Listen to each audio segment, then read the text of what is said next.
from verses to choruses. You know, I'm big on catchy choruses. Probably the most common for me is like writer's block, right? I go through a process where it's such a creative process for me where I can go months without writing music. Yo, what's happening? It's another episode of Smoking with Too Tall, and of course, we are sponsored by W Energy. Roll the ad. I'm a busy man. I be making music, putting on events, covering events, and doing podcast interviews. So to stay energized, I've been using W Energy lately. That's today's sponsor. They were gracious enough to send me this flavor right here, Blue Raz, and they also sent me this water bottle. You know what I'm saying? So all you gotta do is you take 1 scoop or 2 scoops, depends on what you be needing, and you just gonna give it a little shake, almost like you making pina coladas or something. And then you good throughout the day. I've been really liking the flavors personally. It tastes exactly what it says. It's blue raspberry. Now the key ingredient here is this coffee fruit extract. It's the reason why you ain't gonna have jitters with this product. There's 0 maltodextrin, 0 fillers, 0 artificial colors or dyes, and no proprietary blends. So you need to go get you some. Use the code SW210 for 10% off on your order. That's code SW210 at checkout to get 10% off your order. They got a bunch of different flavors and a bunch of different collabs, and they always coming out with new stuff. So yeah, tap in. W Energy, be better. Use code SW210, SW210 at checkout for 10% off on your order. Introduce yourselves, tell the people who you is. Well, first, thank you for having me. I am False Alias Music, content creator dad on Instagram, rapper/singer. Hell yeah. Kind of everything. So your most recent video that I see on YouTube is a music video for Trouble. What was shooting that like? Was that some regular shit? Like, So my whole thing is, that video specifically was a date night that I did with my wife. oh, okay. Yeah. So my wife's a hairstylist, and I kind of coached her into being my, creative partner/director. And she shoots and directs most of my music videos. That's kind of like our thing, you know. Um, I edit it. Hell yeah. Yeah.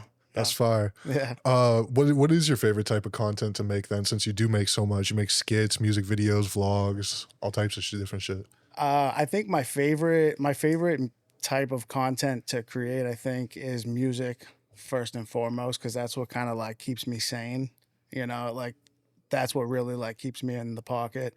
If I'm not creating music or writing music, I'm just I'm a different person, you know.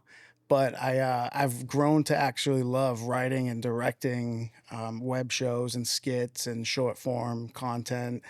Right now, I do a lot of like comedy style stuff with my family, my kids and my wife specifically. Right, I do like skits with my dad sometimes that I introduce in my web show. You know, and then short form on Instagram and TikTok and stuff. Because like my dad, like he doesn't really follow along, and I kind of just, that's my thing. I hoax people into creating documentary style skits. You know, it's pretty interesting stuff. So where did that love then for that Starseed web TV show? Like what made you want to start that specifically? So specifically, like specific story, Yeah, right? yeah. One night I was down in Boston with my wife, and we went to like a speakeasy steakhouse, right? Okay. And I knew, I had this vision for skits and the things that I'm doing now, but I kind of wanted to build something bigger and promote that as, what to send people to. And the idea for Starseed, the web show, came about. I sat there and I thought of my favorite characters within like, shows, comedies, movies. And specifically, I dumbed it down to my two favorites, which was Kenny Powers from Eastbound and Down, Okay. and Michael Scott from The Office, right? So the character kind of just plays an egotistical dad, just kind of still chasing his dream, but he hoaxes people into helping him, right? His closest, family members, which would be my wife, and I get my wife's cousin in one. I get a friend of mine to do these. And then a couple buddies who make music and who are actually interested and see that vision. So it's kind of it's fun. It's like one of my favorite things to do is like spend time with the people I love, show them what I do, and then create something after the fact, let them watch it, and make a real life in this time story, documenting it in a comedic way. Yeah, it's almost like you're creating a whole world around the music as well too. Like Exactly. it's building a whole like community around it that like you're appealing to a lot of different demographics by making all this different content. Yeah. And it's like all kind of working in synergy. I think so, and it is a good way to kind of show the music within. I do it with the short form, right? I do like food reviews or something. You're always putting your music behind it, but subconsciously they're Right. listening to it. So within Starseed, I always introduce something I'm doing with music and family. More specifically, like I would go to in one of the episodes, I go to a studio down in Methuen, and I work with the producer here and there throughout the year. But as we're filming, we kick him out of the studio, and then we record a music video Mhm. using his studio. So it kind of just intertwines myself in the scene to create content, in a funny manner. Yeah, yeah. Yeah. So your most popular music video on your channel is False Prophet. Why do you think people gravitated to that one so much? False Prophet. Yeah, that was a video I did a long time ago. I think I was working down in Peabody for a production company. It was a card store. It was called Fresh Pulls. I had a good following there, and when I did that, that bridge is down in Revere. It's under Route One, and it's where I'm from. I'm from Chelsea, so I go over that bridge all the time. Hmm. And they had these cool like lights at the top, right? That were like LEDs, and they were all different colors. And I begged my brother because nobody, I didn't know videographers, and I begged my brother. I'm like, can you do me a favor? Let's take the Fresh Pulls cameras, right? Because I didn't have my own good cameras at the time. Let's use their steady cams. Let's do what we have with the resources we can while we're here, and shoot this music video. We were doing a podcast one night, and it was like 11 o'clock at night. We went to that location, shot False Prophet, and then I got to promote that throughout Fresh Pulls and TikTok. They went over 1 million with a couple of skits that I was in. So a lot of people knew who False was. I was able to push that video Hell yeah. with them. And your next upcoming music video is going to be with Ben Prue, if I'm correct, right? Yes, With sir. and the song's "Addicted." Yes. How did that come together, and why'd you choose that song? So that song is more of a singing hip EDM type of song, where most of my other music is rap. I found a love for really making EDM type of music.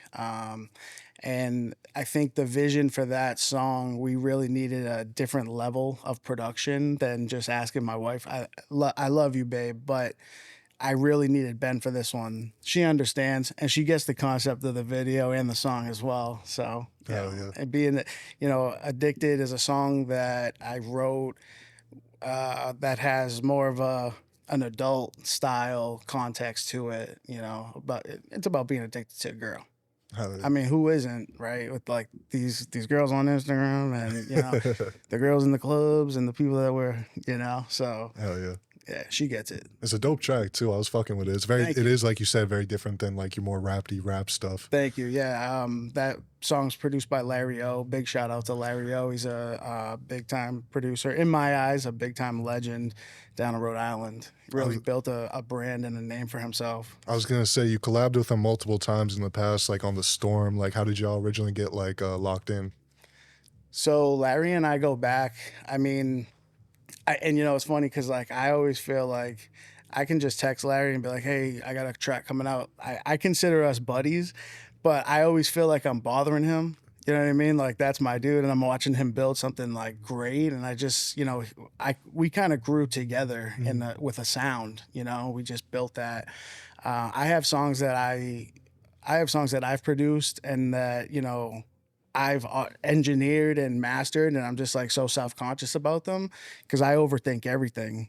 So the music that I have out there is, out there with flaws to me because like I did it, but I needed to just push it, right? So Larry is someone who I've seen come up in such a big way that I look up to, and I'm just like, he's such a good resource for my music that we kind of just developed like such a cool process, streamlined process, really, Oh where I just pay him at this point, or I actually owe him some money. So, What is your favorite collab that the two of you have done? oh man, it dates back to when I used to go by the President Yeah, yeah, that back was one in of my back in the questions. Boston, right? Back when I was making music in Boston. He had one of our first songs was called "On for My City." So check that out. I don't really promote that much, but the Storm is probably, you mentioned the Storm. That's probably one of my favorite tracks that I've ever felt him produce. I don't ever sit in a room with him. We've met probably 2 or 3 times in our lifetime. Everything has been remote. Everything has always been through the computer or phone. So it's that song is something I really like felt like we collabed on, like in a way where we weren't. On the same wavelength. Bro, I texted him first, when he sent that first draft back. I was like, there's nothing wrong with this. What do you mean, let me know what you want changed? I just felt it in a way. I was in the room with him, and I was like, do it this way, man. He knew he knew what the vision was. He knew really how to hit that song, and he just nailed it. Yeah, it's one of my favorites of all time. Hell yeah. Yeah. And you mentioned how used to go by the President. I noticed on your YouTube description it said you had 2 previous attempts. What was your other alias? Yo, you're gonna bring that up, man? Damn, too tall. Oh my god. I mean, we It's can like I always feel like edit it out. Nardwar. There's like a Nardwar moment. Jeez. Yeah, no, you're right. I do mention that. I think because who I am now is a moment of growth and where I want to be. I'll never be where I want to be as a person or as an artist. So I want to teach people kind of where I've been, right? So that first mention is always an honorable. I'm also, so dumb when it comes to speaking in English, right? It's a mention that I'll never not forget, right? So when I first started making music, I formed a group with a buddy of mine. We called ourselves Force One. It was the President and what do you call himself? Jesus, sorry, bro. The Face Man, Oh, okay, yeah. and don't get me wrong. So I performed at my high school prom back in like 2008. Stronger, the 2000 Grammys version of Stronger. Such an embarrassing story, but I called myself Nick West the first time we would like go into the studio and like really hone in on making tracks. Hell So yeah. that was the first ego. The second was the President, where I gained a little bit of a following. Word of mouth and just being there in Chelsea and Boston, performing at the Heart, performing at Middle East a couple times. Really feeling like not fitting in type of deal, but going for it. Where to this day, that's kind of where we are now with False Alias. So why do you call yourself False Alias then? Originally, I wanted to be like hip hop EDM style, more AI type stuff. But then my son, I didn't pull out. My son was born, so I'm like, you know what? I think I'm gonna go the dad route. So I went with like the fake name, so I can be who I am through my music. But really, nobody needs to know who I am and where I work. So I was like sitting there one night. I think I smoked a bowl, and I was like, yo, fake name sounds good, but that's kind of whack. Right. False Alias is dope. And I remember texting my brother, and he's like, dude, you're stoned again. I was like, what the fuck is a false alias? And I was like, yo, this is kind of cool. People still say like, hey, false Elias, but they're slowly but surely knowing the name and the brand. Hell yeah. It is, bro. It really is. It's funny though, and one of my favorite Kanye West is like somebody who I've always followed musically and egotistically. And one of his like early songs, like he's like most of y'all still say Kane, he's talking about the mispronunciation of his name, and it's actually a true story. I have a line where I say the same kind of thing. It's like some of y'all still say Elias, and it's a true story because like one girl one time was like, "Oh my God, is that false Elias?" To a friend of hers who actually I have a song with, Oh, and okay. we always just joke about it. But yeah, it's the same thing. That is kind of like just the ignorance of it, Yeah.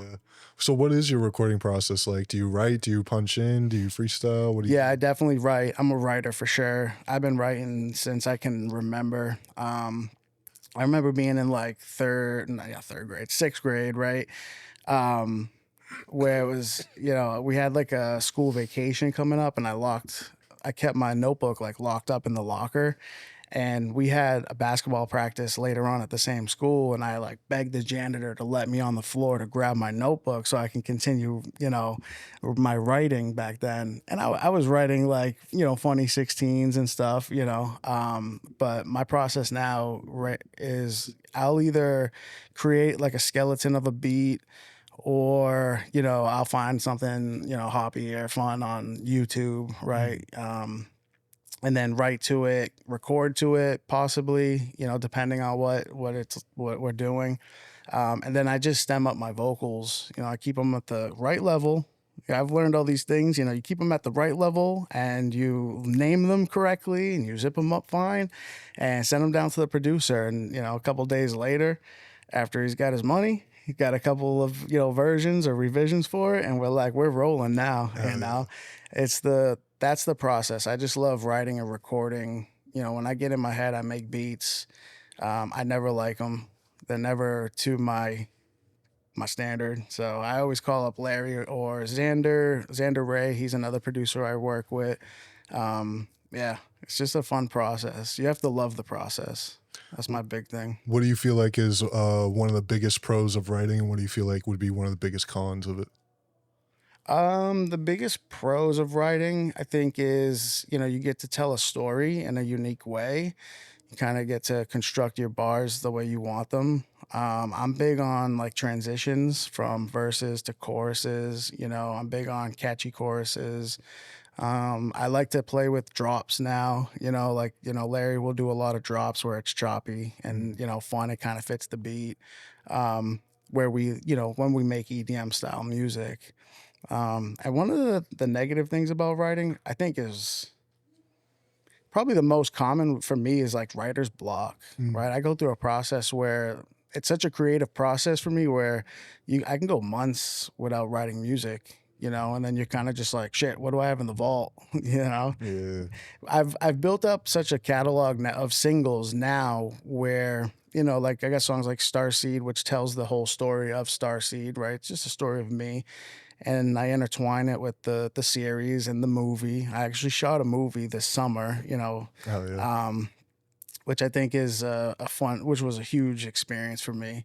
But overall, I think it's like writer's block. Yeah, sucks. So, what are some ways then that you get around writer's block? Like, where do you find your inspiration? It really hits in moments. It kind of it's what I deal with. I think at the time, right? A lot of the rap songs I make are remakes from back in the day when I was the president. Mm. Because back then, it was just me and my buddies making music in the basement with Logitech mics and Audacity. You find these hard drives where you're like, shit, 16-year-old you, it was pretty dope, pretty fire. Like, what kind of weed were you smoking then? And back then, I was straight edge. I'm like, yeah, I don't even drink. I don't even do anything. Um, yeah. Hell yeah. So, me and you met on the set of the Token music video. How did you hear about that? So I was invited to that Token music video through Ben. We had recently just collabed. So Ben Pro, is it Pro? It's It's Pro, right? Prue. Pro. So he's gonna be so mad at me because like I've been saying Pro this whole time, Oh and like no. but like it's okay because I have a video on like how I'm gonna angle that. I'm just gonna randomly call him and be like, "Hey man, is it pro or pro?" Right? And he's gonna be like, "Bro, what the hell? We met 4 times, you know." And then I'm just gonna call him Pro LX for the rest of my life, you know. So that to have Larry and Ben on Addicted is a dream threesome for me. In a let's creative and a threesome. creative no pause. We're keeping that. A creative menage a trois. No, listen, Ben. So it dates back to like 2018 when I first created Falls. I was in the studio with an artist from New Hampshire that I met through a friend just for kicks, and we made a song called Forever. We were in there just recording, and he was getting a phone call, right? And he looks at me, he's like, you know this name? And I'm like, yep, sorry, just for kicks, I don't. Should I? And it was Ben. He asked him to come over to do, kind of like an extra work in some videos, and that's where I met him. And then so then one day after that video happened, it was like a couple months maybe. I'm sitting at Target in Bedford, and I'm just kind of chilling. And I'm talking to my wife, and I'm like, we got to figure something out, about the next steps. And I see Ben, he walked by my car. So I ran up to him, total fanboy, and I'm like, "Ben, you remember me?" And he's like, "No, dude, go away," type of deal. But I kept in contact, and he was a super, he was an inspiration for Starseed the movie, where I DM'd him and I'm like, "Hey man, I have a little bit of a budget. Are you available?" He's like, "No." So I kind of got discouraged at the time, and I said to him, I'm like, is it worth doing? And he kind of just pushed me towards doing it, and I did it myself. My wife, my kids, my brother. We had 2 cars in a parade in Londonderry. But fast forward to Addicted, the movie, the music video, he had posted that he wanted to work with a couple of smaller artists. And I hit him right away because I knew Addicted needed a little bit more of a special effects style, where, I just knew he could capture what I was trying to say better than just like a 2 or 3 location video where I edit it with cool effects and stuff, Tell me a little bit about what False Alias media community is, because I peeped that. So False Alias Media is kind of what I'm building in real time. I'm looking for people who are in this realm, or want to be in this realm, but just can't get off the couch, or can't figure it out. How to make videos, or how to be relatable, how to be shareable. And I think I'm a big mental health advocate, so I think a lot of that's going to go into False Alias Media, in which I created a sort of like community masterclass. While I'm building it, I want to find people who want to watch, build it, and build something together. That's called From Insecure to Influencer by False Alias Media. Currently on the school thing. You can get a little ad for that. I don't know. We can reach out. Yeah, we get that emotion. Yeah. So you've talked about being a dad and a husband. What do you and being a content creator, rapper, artist? What do you feel is the most difficult part? Do you find it difficult to balance all these different aspects of your life, or do you feel like it's all pretty in sync? No, it's super difficult. Like bills, real life, career.